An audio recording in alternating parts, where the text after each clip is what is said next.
Hi,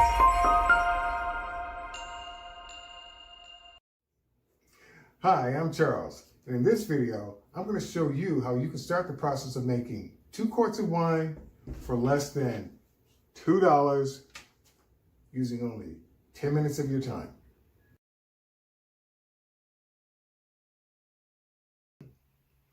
Okay, so what are the ingredients you need to make wine? 3 simple ingredients. You need juice, you need sugar, and you need yeast, and that's all there is. Now, in terms of cost, I paid 99 cents for a 2-quart bottle of juice. I had to go to the store anyway for sugar, so I paid $2.38 for a 4-pound bag of sugar. Now, there are 8 cups of sugar in this bag, and I'm only going to use just 1. In terms of yeast, a 3-pack packet of yeast cost me $1.34. I'm only going to be using 1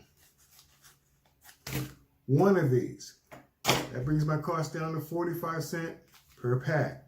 Total cost, $1.74 plus tax.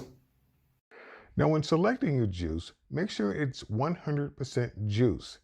Take a look at the ingredients label. It should say nothing more than juice or juice from concentrate and ascorbic acid. If you start seeing anything other than that, such as potassium metabisulfite, which is a preservative, or any other type of preservatives, put it back. That's just going to inhibit the growth of your yeast and cause things to take a whole lot longer than it should.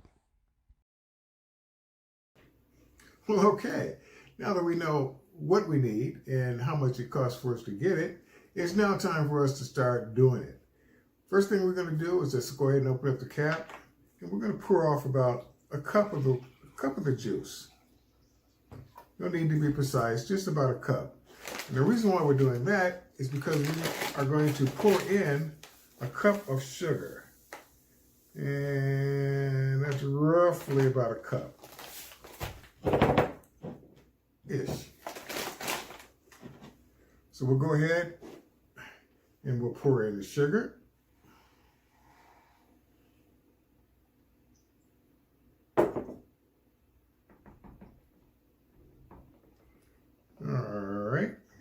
Way. Go ahead and put the cap back on, because what we now need to do is we need to dissolve that sugar. We want to make sure that all of it's been dissolved. By the way, this is the hard part. We need to make sure that all of that sugar has been dissolved. It might take about a minute. Make sure the cap is on tight. It might take about a minute.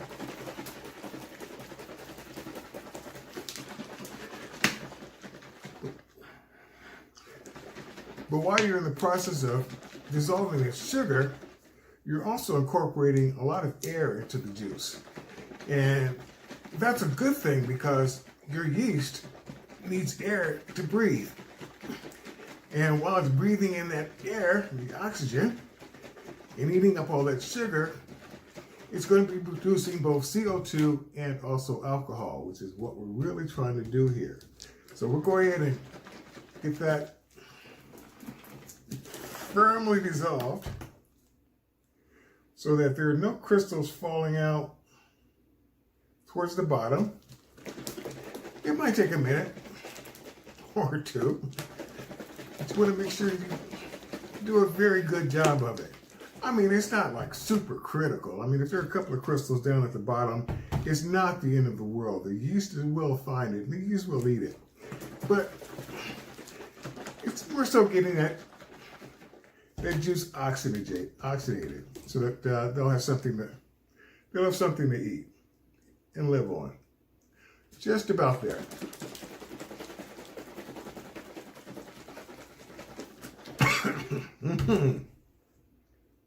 All right, that's it. Go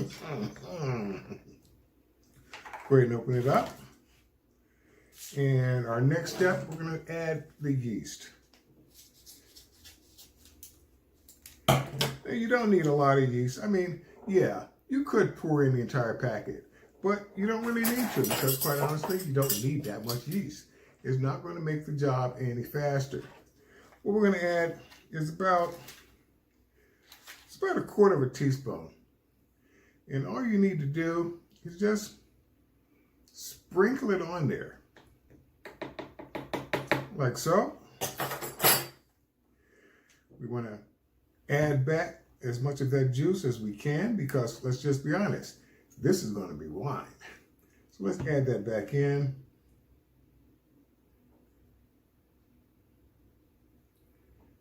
To about yay high. Let's put the cap back on.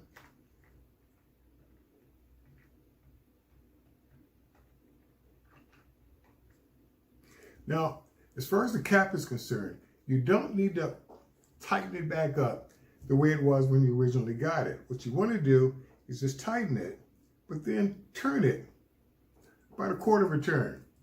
And what you're trying to do is that you want to leave enough of the cap open so that when you squeeze it, you'll be able to get some of that air out of the jar or out of the bottle. Because when your yeast starts producing all of that CO2, it needs some way to get out of this bottle so that it does not explode. So we just loosen it up just a little bit, just enough so that little natural bugs can't get into your wine, causing it to turn a little funny. And basically, that is that. You just put this away somewhere out of direct sunlight, preferably someplace dark, and just leave it alone. You don't need to shake the bottle. You don't need to do anything further to it. The yeast is going to start multiplying, and eventually, over the course of the next 12 hours, it's going to start producing CO2. And that is that. Now, in about 5 days, 70% of the alcohol that your yeast is capable of producing would have produced it. You could, if you really wanted to at that point, start drinking it. I would suggest waiting around for a little bit. And the reason for that is this. This batch of apple wine I started roughly 8 days ago. And one of the things that you'll notice is that the wine has changed colors a bit. It's gone from being the color of the apple juice that you first started seeing it as, and now it's something just a little bit more milky. It's a little bit more opaque. It's a lot whiter. And basically, what that is that's all of that yeast that is multiplied, and it's been eating up all of that sugar and consuming all that oxygen. It's been producing CO2 and alcohol. And in the process of all that agitation that's been going on in the bottle, it basically hasn't allowed the time for the yeast to settle down to the bottom. After about a couple of weeks, bring that over. After a few more weeks, you'll notice that a lot of that yeast, dead yeast, has now settled down to the bottom. And the juice is now becoming, or in this particular case, the wine is now starting to become clear. The longer you wait, the clearer it will become. Hi, in this video, we're going to be doing a taste test of some apple wine we started making some 17 days ago using bread yeast. We want to find out what the alcohol level is at this point, and we want to let our taste buds make the final decision as to whether or not this is wine we ever want to make again.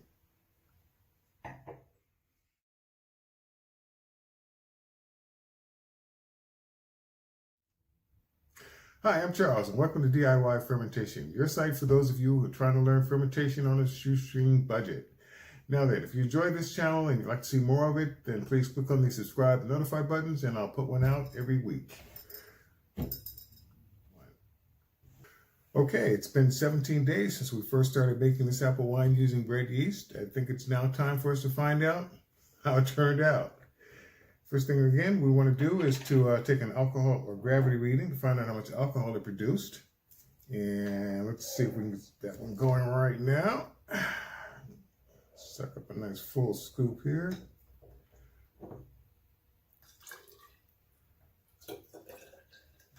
One. And let's see if I can do it in 2 this time.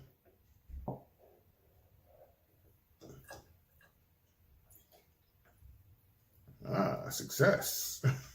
Okay. Put that aside. All right, we started with a gravity reading of 1.104 17 days ago. Lots of little bubbles in there. Let's give that a spin, shake some of those bubbles off. All right, let's see. We are now at a gravity reading of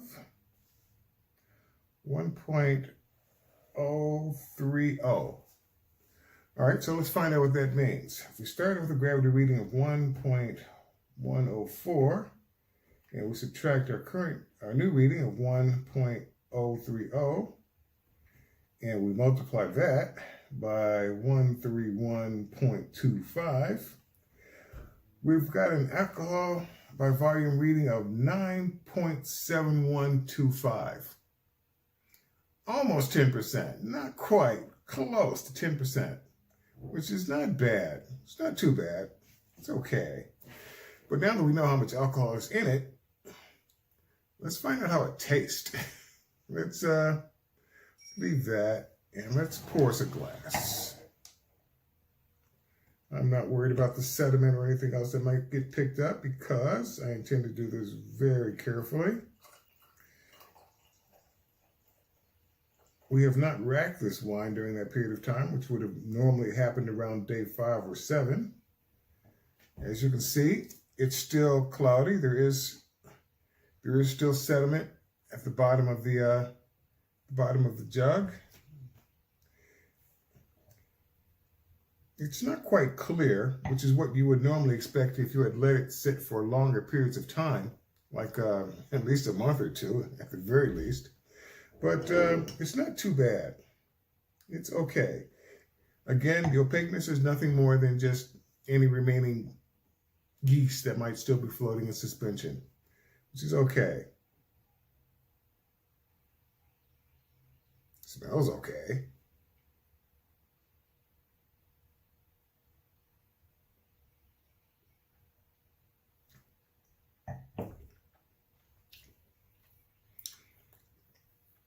It's a sweet wine.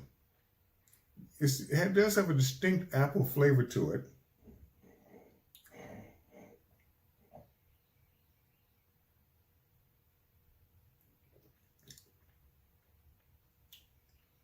It's got just a slight bit of dryness at the end, but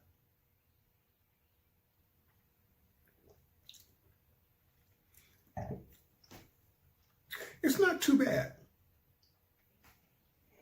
No, it's not too bad at all. Let's see, almost 10% or 9.75% or almost 9.75%, 9.7125% alcohol by volume. Considering how I started with 0, after only, just over 2 weeks, I now have gone from apple juice to wine. That's not bad at all. Will I make it again? Well, I'm always making apple wine. I mean, I've got 2 gallons of apple wine already in different stages of production. Will I make it again using bread yeast? Well, if that's all I had available, if that's all I had on me, then yeah, I probably could make it using bread yeast. But I've got an Apple Supply wine yeast, so it might be a while before I make this again. As an experiment, just to say that I've done it, yeah, now that I've done it, it's okay. I thought the alcohol content would be a lot higher. I know that bread yeast doesn't have the same level of alcohol tolerance before it dies off that wine yeast does.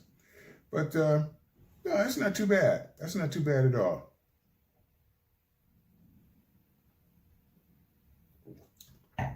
I think I still need to degas it, which is basically removing all of that trapped gases that are locked inside the juice. I'll probably do that later on. But can I sit back and enjoy this as a decent glass of wine? Yeah, I could. Again, less than $2 for what is really 2 bottles of wine. That's not bad at all. So I give this one a thumbs up. Yeah, this was all right. But again, that's that. And I think next week we'll do the hydrometer demonstration, which is what I plan to do this week, but I wanted to get this one out of the way and clear some space for it. But again, it's not bad at all.